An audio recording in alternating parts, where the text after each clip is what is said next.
Welcome back. ప్రపంచంలో ఎక్కడా ఏ దేవాలయంలోనూ సాధ్యం కాంది ఒక్క తిరుమలలో వెంకన్న సన్నిధిలో సాధ్యమైంది. ప్రారంభించినప్పటి నుంచి ఎన్ని అవాంతరాలు ఎదురైనా ఒక్కరోజు కూడా ఆగకుండా సాగుతూనే ఉంది. అసలు ఇంత వైశిష్ట్యం ఇక్కడ ఎలా వచ్చింది? అక్షయ పాత్రలా మారి తిరుమలేశుని సన్నిధిలో జరుగుతున్న ఈ అన్నప్రసాదం ముందు ముందు ఎలా విస్తరించబోతోంది? భక్తుల సౌకర్యాలకే పెద్దపీట వేసే టీటీడీ అన్నప్రసాద మెనూలో చాలా సార్లు మార్పులు చేసింది. 2009 వరకు దక్షిణాది భక్తులకే అనుకూలంగా ఉండేలా మెనూ పాటించిన టీటీడీ ఆ తర్వాత ఉత్తరాది భక్తుల సౌకర్యార్థం కొత్త మెనూ చేర్చింది.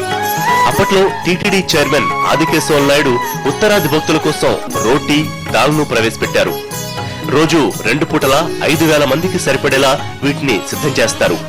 ఇక దక్షిణాది భక్తులకు చక్కెర పొంగలి, ముద్దపప్పు, నెయ్యి కూడా మెనూలో అదనంగా చేర్చిన తర్వాత భారం పెరిగి ముద్దపప్పు, నెయ్యిని మెనూ నుంచి తొలగించారు. యాత్రకు తిరుమల వచ్చిన ప్రతి ఒక్క భక్తులు కూడా వారంతటి వారైన లక్షాధికారులు కానివ్వండి, కోటీసులు కానివ్వండి, సామాన్యులు కానివ్వండి, ఎంతటి ఉన్నత స్థానాలు ఉన్నవారు కూడా ఈ స్వామివారి ప్రసాదం నిత్యాన్నదానం పథకంలో తీసుకోకుండా ఎవరు కూడా వెళ్ళించేదంటే స్వామివారిచ్చే ఇది స్వయంగా ఆయన అందజేసే ప్రసాదం ఇది. ఈ ప్రసాదం ద్వారా భక్తులందరూ కూడా తరిస్తున్నారు. దరిగొండ వెంగమాంబ అన్నసత్రంలో ఈ రోజు మేము భోజనం చేశాము. చక్కటి అనుభూతి కలిగింది. ఎందుకంటే అసలు నాకు తెలిసినంతవరకు దేశంలో ఇలాంటి ఒకే ప్రాంగణంలో ఇన్ని వేల మందికి ఇంత చక్కని ఏర్పాట్లు కలిగిన భోజనశాల మాత్రం ఇది ఒకటే నాకు అనిపిస్తా ఉంది. చాలా పుణ్యక్షేత్రాలు అన్ని ప్రాంతాలు తిరిగాము. ఇక్కడ నీట్నెస్ కానీ, రిసీవింగ్ కానీ, పదార్థాలు కానీ, ప్రసాదం కూడా మనకి స్వామివారి ప్రసాదం కూడా భోజనంతో పాటు సమకూర్చి పెట్టడం అనేది చాలా ఆనందాన్ని ఇచ్చిన విషయం. మరోవైపు సామాన్యులతో పాటు విఐపి భక్తులు కూడా అన్నప్రసాద భోజనాన్ని స్వీకరించేలా సంస్కరణలు తెచ్చారు. అతిథి గృహంలో ప్రత్యేక వంటలను నిలిపేసి అన్నప్రసాదం భోజనమే తరలించడం మొదలుపెట్టారు. 30 ఏళ్లుగా ఈ పథకాన్ని ఎంత నిష్ఠతో నిర్వహిస్తున్నారంటే 3 ఏళ్ల కిందట అన్నప్రసాద వంటశాల సముదాయంలో భారీ అగ్ని ప్రమాదం సంభవించింది. అప్పుడు కూడా కొద్ది గంటలు మాత్రమే అన్నప్రసాద వితరణ ఆపారు తప్ప ఆ తర్వాత యథావిధిగా భోజనాలు అందించారు. ఒక్క గ్రహణాల సమయంలో ఆలయం మూసి ఉంచినంతసేపు మాత్రమే అన్నప్రసాద సముదాయం మోస్తారు తప్ప ఏ ఒక్కరోజు పూర్తిగా అన్నప్రసాదం ఆపలేదు. నుంచి వచ్చామండి. ఈ రోజు మేము ఇక్కడ చేసుకున్న దర్శనం చాలా సంతోషంగా ఉంది. ఇంతవరకు ఇన్ని పుణ్యక్షేత్రాలలో ఎక్కడ మేము ఇలాంటి భోజనం స్వీకరించలేదు, ఇలాంటి దర్శనం కూడా చేసుకోలేదు. ఇది బాగా చాలా డెవలప్ అవుతుందని ఇప్పుడు 4 ఇయర్స్ బ్యాక్ వచ్చిన అప్పటికిప్పటికి చాలా డిఫరెంట్ గా అనిపిస్తుంది. అన్నప్రసాదం, స్వామివారి ప్రసాదం చాలా బాగా పెట్టారు. మేము విశాఖపట్నం నుంచి వచ్చాం. ఇక్కడ నేను రాత్రి వచ్చాను, దర్శనం చేసుకున్నాం, బాగా దర్శనం అయింది. ప్రసాదం కూడా ఒక స్వీట్, ఒక హాట్, తర్వాత మంచి రుచిగా ఉంది. ఇక్కడ సర్వీస్ కూడా బాగుంది. వచ్చిన వాళ్ళందరికీ చాలా ఆనందంగా ఉంది.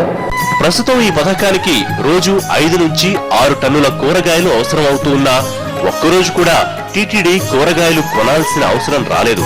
ఎందుకంటే తిరుపతి చుట్టుపక్కల ఉన్న చెన్నై, బెంగళూరు, మదనపల్లి, చిక్బల్లాపూర్, విజయవాడ, వేలూరు, తిరువూరు వంటి ప్రాంతాల నుంచి నిత్యం భక్తులు భారీ సంఖ్యలో కూరగాయలు విరాళంగా పంపిస్తూ ఉంటారు. ఇక ముడి సరుకులు కూడా లాభాపేక్ష లేకుండానే టీటీడీకి విక్రయిస్తారు.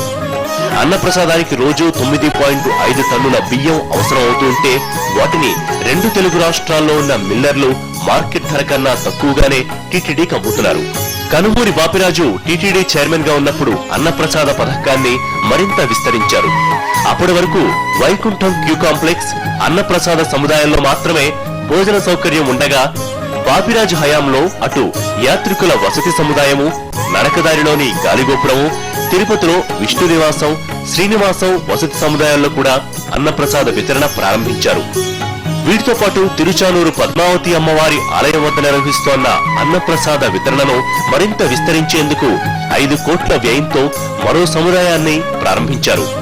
ఇవి కాకుండా బ్రహ్మోత్సవాల వంటి రద్దీ సమయాల్లో టీటీడీ అనుబంధ ఆలయాలైన గోవిందరాజస్వామి ఆలయం, కపిలేశ్వర స్వామి ఆలయం, కోదండరామస్వామి ఆలయం, శ్రీనివాస మంగాపురం, అప్పలాయగుంట, నారాయణవనం ఆలయాల్లోనూ అన్నప్రసాదాన్ని వితరణ చేయడం ప్రారంభించారు.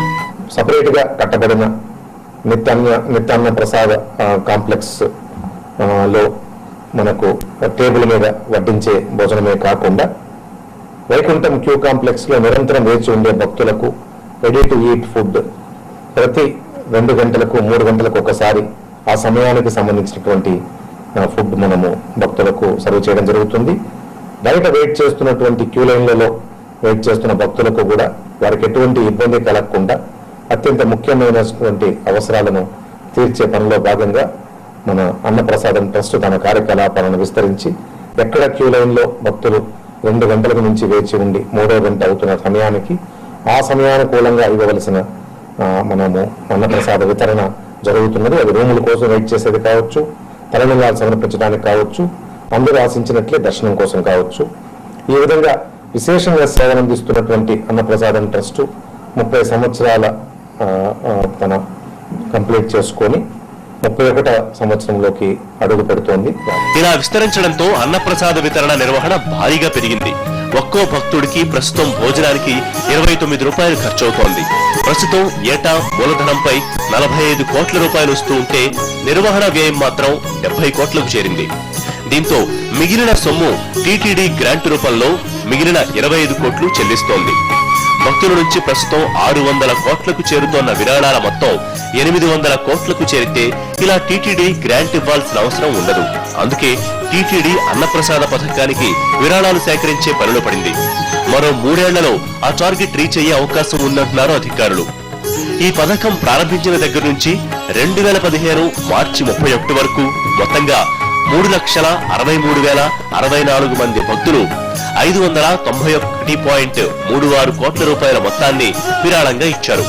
వీరిలో ఇప్పటి వరకు ₹1 కోటి పైగా విరాళమిచ్చిన భక్తులు 20 మంది ఉండగా 10 లక్షల నుంచి కోటి వరకు ఇచ్చిన భక్తులు 848 మంది ఉన్నారు. 5 నుంచి 10 లక్షల వరకు విరాళమిచ్చిన వారు 1664 మంది ఉండగా లక్ష నుంచి 5 లక్షల వరకు విరాళమిచ్చిన వారు 16,671 మంది ఉన్నారు. లక్ష కన్నా తక్కువ విరాళమిచ్చిన వారు 3,43,861 మంది ఉన్నారు. ఇలా ఏటేటా తిరుమలకు వచ్చే భక్తుల సంఖ్య కోట్లలో పెరుగుతోంది. వారిలో ఈ పథకానికి విరాళాలిచ్చే భక్తుల సంఖ్య లక్షల్లో వృద్ధి చెందుతోంది. ఇక అన్నింటికీ మించి ఈ అన్నప్రసాద పథకంలో భోజనం చేసే వారి సంఖ్య కూడా కోట్లలోనే పెరుగుతోంది.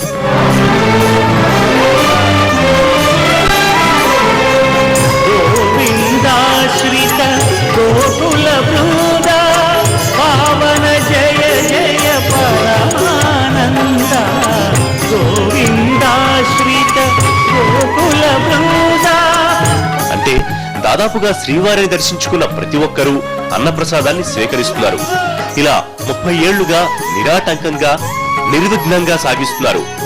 ఇలా అన్నప్రసాద పథకం అక్షయ పాత్రలా మారి భక్తుల ఆకలి తీర్చడంతో పాటు అనంత పుణ్యాన్ని కూడా వారికి అందిస్తోంది. శ్రీవారి సన్నిధిలో స్వీకరించే ఈ అన్నప్రసాదాన్ని భక్తులు అమృత తుల్యంగా పరిగణిస్తారు. టీటీడీ కూడా ఈ పథకాన్ని ప్రతిష్టాత్మకంగా పరమ పవిత్రంగా నిర్వహిస్తోంది. ఇప్పటికి 30 ఏళ్లు పూర్తి చేసుకున్న ఈ పథకం నిరాటంకంగా సాగిపోనుంది. ఇది వాళ్ళ స్టోరీ బోర్డ్. పరంసంతో మళ్ళీ కలుద్దాం. నమస్తే.